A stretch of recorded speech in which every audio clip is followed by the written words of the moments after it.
Bonjour Paul Moreira. Bonjour. Vous avez réalisé ce film en 2 volets, Poutine et les oligarques, bientôt diffusé chez nos partenaires de France Télévisions. Pour poser le sujet, on va regarder la bande-annonce de la première partie du documentaire et juste après on en reparle. Regardez.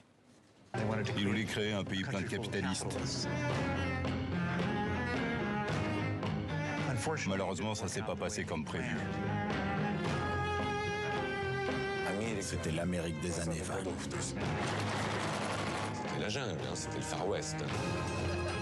Ils ont créé une situation où 22 hommes possédaient 40% du pays. Et tous les autres vivaient dans la misère.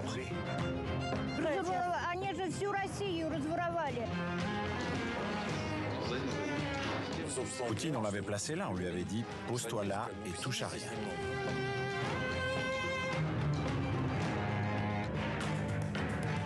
Voilà l'histoire véritable qui a façonné la Russie. Et c'est une histoire sans enfant de cœur. Pas d'enfants de cœur et surtout beaucoup de misère. Paul Moreira, ces oligarques, ils n'étaient pas si nombreux, initialement 22 personnes.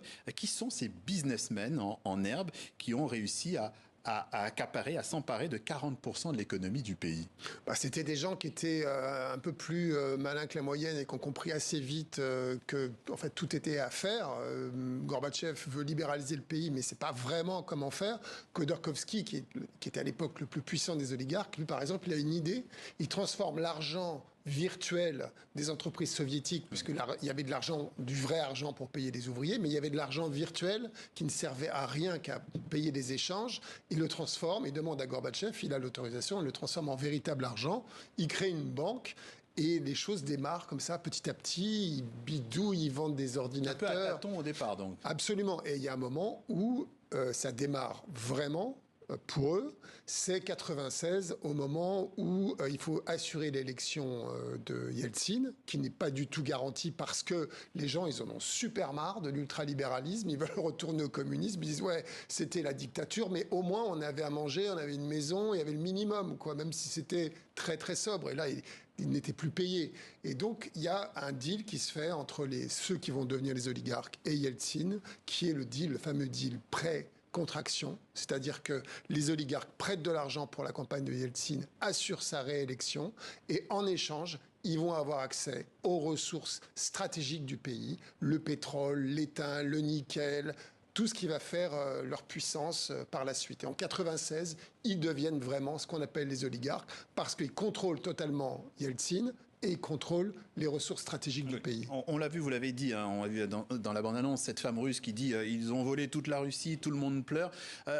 Tout ce fonctionnement se fait donc pour élire, en tout cas pour faire élire Boris Yeltsin. Ça se fait aussi avec un peu la bénédiction aussi des États-Unis, cynisme des États-Unis, car pour Washington finalement, le business, l'ultralibéralisme, c'est qui plonge le pays dans la misère, c'est toujours mieux que la planification et le communisme. Alors on a une source, on a eu la chance d'avoir une source vraiment excellente, parce que c'est le conseiller économique américain qui a accouché du capitalisme russe, un type qui s'appelle Jeffrey Sachs, qui avait été embauché par Gorbatchev qui est resté 2 ans et qui est super amer parce qu'il a vu à quel point lui-même, en même temps, et il le regrette, il le déplore, a plongé le pays dans un chaos innommable où en fait l'ultralibéralisation comme ça, sans aucun filtre, rien, pas de contrepoids, rien, ça a plongé le pays dans le crime en gros.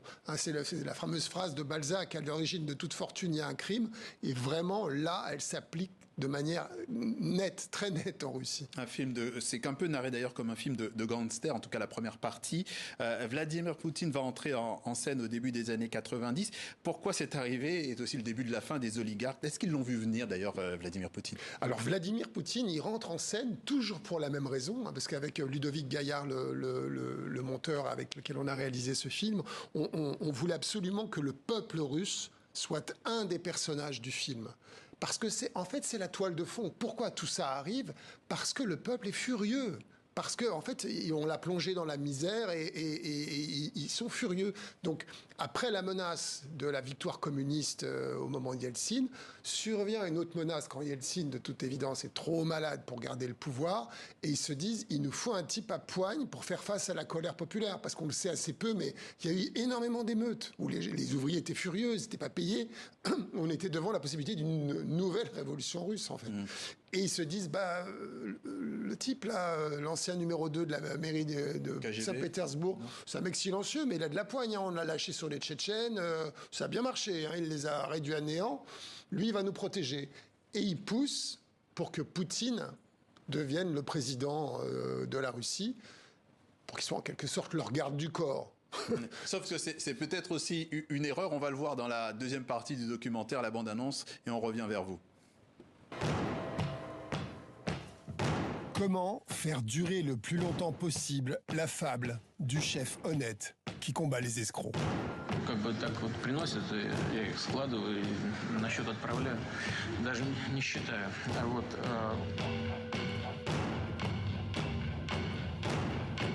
Ils sont complètement dingues avec l'argent. Tout était organisé pour que les choses restent dans l'ombre. Don't talk to me about how it comes here. I don't need to know. Quelqu'un quelque part devrait vous demander d'où vient l'argent. La sécurité de Rosneft a dit que j'aurais des problèmes si je publiais l'article. В день была опубликована статья «Секрет принцессы Ольги». Et c'est vrai, j'ai eu des problèmes. Paul Moreira, pourquoi il a eu des problèmes, ce journaliste? Parce qu'il a révélé, donc là on parle de la seconde génération de Poutine, où il fait venir autour de lui la seconde génération des oligarques, qui sont généralement des anciens du KGB, et notamment un certain Sechin, qui est vraiment fondamental. C'est l'oligarque fondamental dans la garde rapprochée de Poutine. C'est un ancien du KGB, il a fait la guerre en Angola, enfin c'est pas rigolo. Il a pris le contrôle de Rosneft, qui est la première société pétrolière russe, mais il n'en était pas le propriétaire. Il était juste un PDG, très très bien payé, mais un haut fonctionnaire. Et en fait, ce journaliste, Roman Hanin d'investigation, découvre qu'il s'est acheté un bateau à 140 millions de dollars. Donc ça colle pas. Il dit non, il a beau avoir un beau salaire, il aurait fallu qu'il économise pendant 40 ans pour qu'il puisse s'acheter ce bateau. Donc d'où vient l'argent? Et à partir du moment où il révèle ça, alors il révèle ça grâce à des photos Instagram, enfin c'est assez croquignolet, mais les gens qui auront la chance de voir le film découvriront la méthode d'enquête qui est assez marrante. Oui, il a des problèmes parce qu'en fait, la fable qui est nous, on est des hauts fonctionnaires, on est honnête, on est sobre, elle explose. Ouais. Voilà. Oui, c'est d'ailleurs Vladimir Poutine, il le disait. Est-ce que ça ne montre pas finalement que c'est lui-même, c'est un oligarque qui ne s'assume pas, qui est un personnage finalement très complexe, pas totalement converti au capitalisme, mais qui est aussi surtout un nostalgique de la grande Union soviétique? Alors c'est ça qui est fascinant chez Poutine, c'est que c'est un gars qui peut séduire par son discours aussi bien des gens de gauche que des gens de droite, parce qu'il a un peu tout ça. Il est un peu Grande Russie, il est un peu l'Union soviétique, c'était bien, les drapeaux rouges, machin, Stalingrad, bidule. Opportuniste alors. En fait, c'est un type qui est un grand communicant. Ouais. Et je pense que pour aller à la vérité de Poutine, comme à la vérité de beaucoup de gens, je dois dire, il faut parler argent. Ouais. Et ça, c'est l'ADN de Poutine. Et quand on voit comment il contrôle l'argent, avec quelle opacité, avec quelle voracité, avec quelle intelligence aussi, là, on comprend l'ADN de Poutine. Merci Paul Moreira, auteur de ce film en 2 volets, Poutine et les oligarques, diffusé le 19 septembre dans une soirée spéciale Russie chez nos confrères de France Télévisions. Merci d'être passé par le journal de TV5 Monde.